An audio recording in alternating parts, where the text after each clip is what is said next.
السلام علیکم ورحمۃ اللہ وبرکاتہ۔ سلمیٰ ایک انتہائی محنتی اور فرض شناس لڑکی تھی۔ اس نے ایک نہایت ہی غریب خاندان میں آنکھ کھولی تھی، مگر یہ والدین کے رزق حلال اور ان کی اچھی تربیت کا نتیجہ تھا کہ اس نے شروع سے ہی پاکیزہ سوچ کو پروان چڑھایا اور محنت اور جہد مسلسل پر یقین رکھا۔ سلمیٰ کے والد ایک مقامی فرم میں معمولی ملازم تھے اور والدہ مکمل طور پر ایک گھریلو خاتون، جن کی سوچ اپنے گھر سے شروع ہوتی تھی اور وہیں پر ختم ہو جاتی تھی۔ باہر کی دنیا کے بارے میں وہ مکمل طور پر ناآشنا تھیں۔ مسز جبار، سلمیٰ کی ماں، ایک سیدھی سادی خاتون تھیں جنہیں اپنے 3 بچوں کو تعلیم دلوانے کا شوق جنون کی حد تک تھا۔ یہی وجہ تھی کہ نامساعد حالات کے باوجود بھی جبار صاحب نے اپنے بچوں کو حسب توفیق اسکولوں اور کالجوں میں پڑھایا تھا۔ سلمیٰ ان کی سب سے بڑی بیٹی تھی۔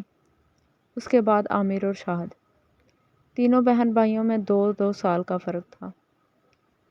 سلمیٰ نے میٹرک کے بعد FA اور BA بھی امتیازی نمبروں سے پاس کیا۔ آگے وہ MA ایجوکیشن کی تیاری کر رہی تھی کہ شاہد سے شادی ہو گئی۔ شاہد بنیادی طور پر ایک شریف اور مہذب انسان تھا۔ اس نے سلمیٰ کے ساتھ بہت اچھا سلوک کیا اور وقتی طور پر اسے بھی یہی محسوس ہوا کہ اس کی تکلیفوں کے دن کٹ گئے ہیں، مگر جلد ہی اسے اپنی خوش فہمی کا احساس ہو گیا جب اس کے سسرال والوں نے اپنے رنگ دکھانے شروع کر دیے۔ اس کی ساس اور ایک نند نے صحیح معنوں میں اس کا ناطقہ بند کر دیا۔ سلمیٰ نہ صرف پڑھائی میں اچھی تھی بلکہ اس کی امی نے اسے گھر گرہستی کے رموز بھی بخوبی سکھائے تھے۔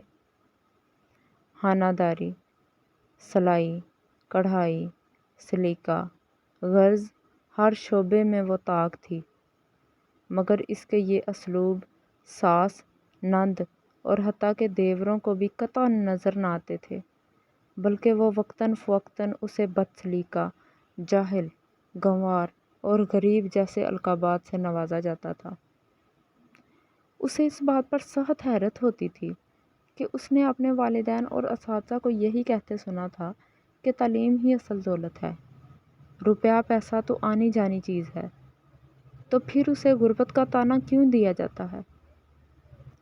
آہستہ آہستہ اسے اس بات کا احساس ہونا شروع ہوا کہ اس معاشرے میں زندہ رہنے کے لیے دولت کی اہمیت بھی اپنی جگہ مسلم ہے، لیکن یہ اس کے والدین کی پاکیزہ تربیت اور رزق حلال کا نتیجہ تھا کہ دولت کے حصول کے لیے اس نے کبھی بھی غلط راستے کے بارے میں نہیں سوچا تھا۔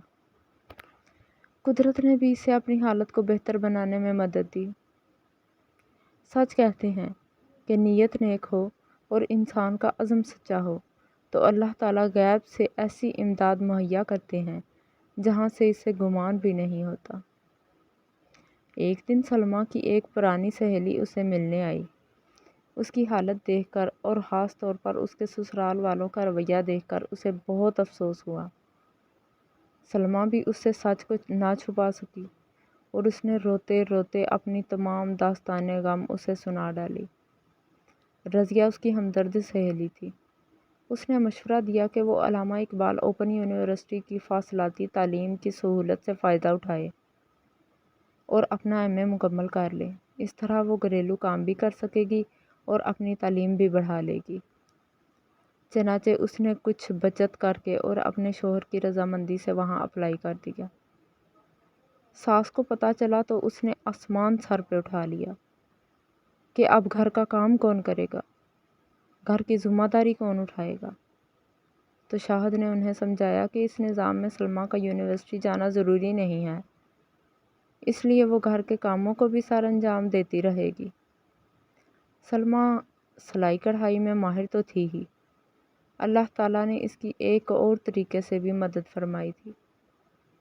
وہ کچھ اس طرح سے کہ اس کے گھر کے قریب ہی ایک بوتیک شروع ہوا اور اس کی مالکن کو کپڑوں کی سلائی کرنے والی کچھ ماہر خواتین کی ضرورت تھی۔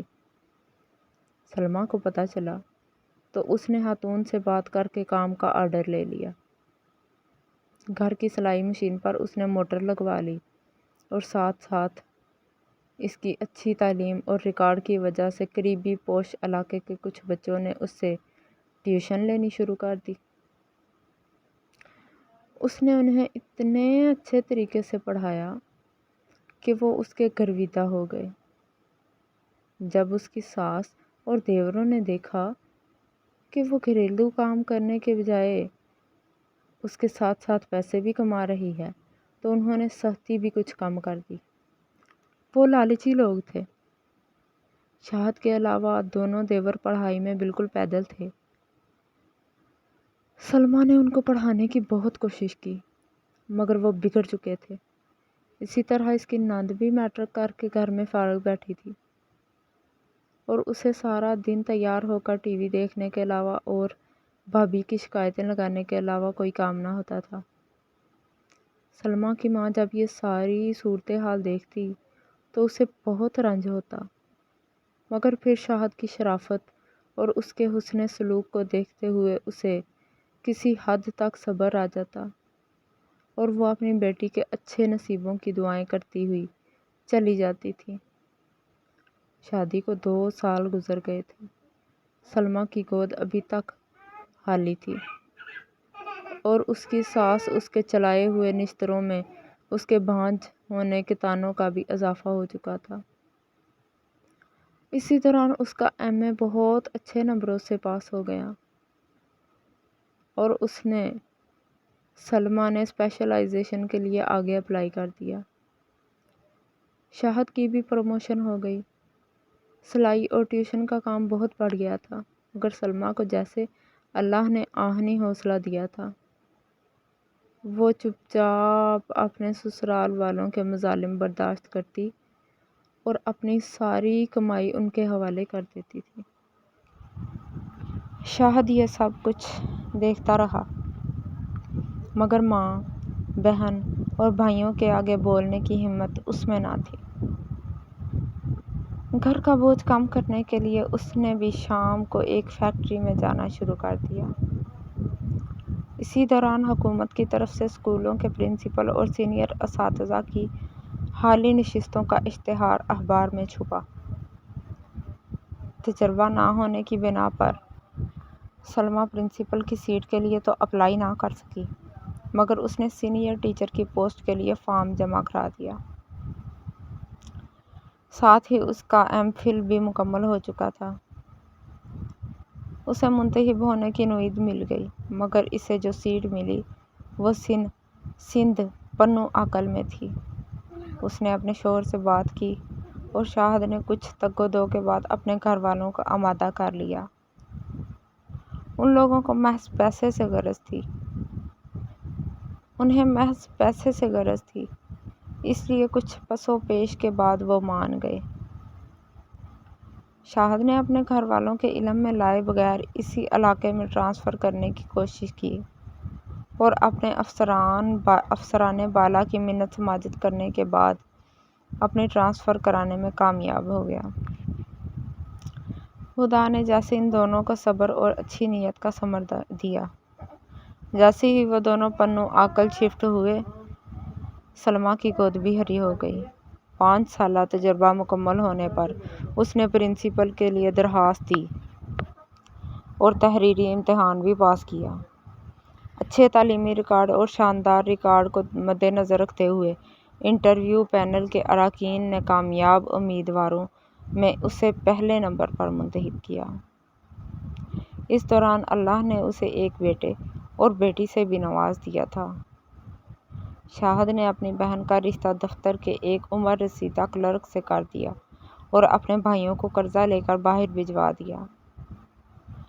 باہر کے دھکے کھانے سے ان کی بری عادتیں بھی کم ہوئیں، وہاں ان کو مزدوری کرنا پڑی۔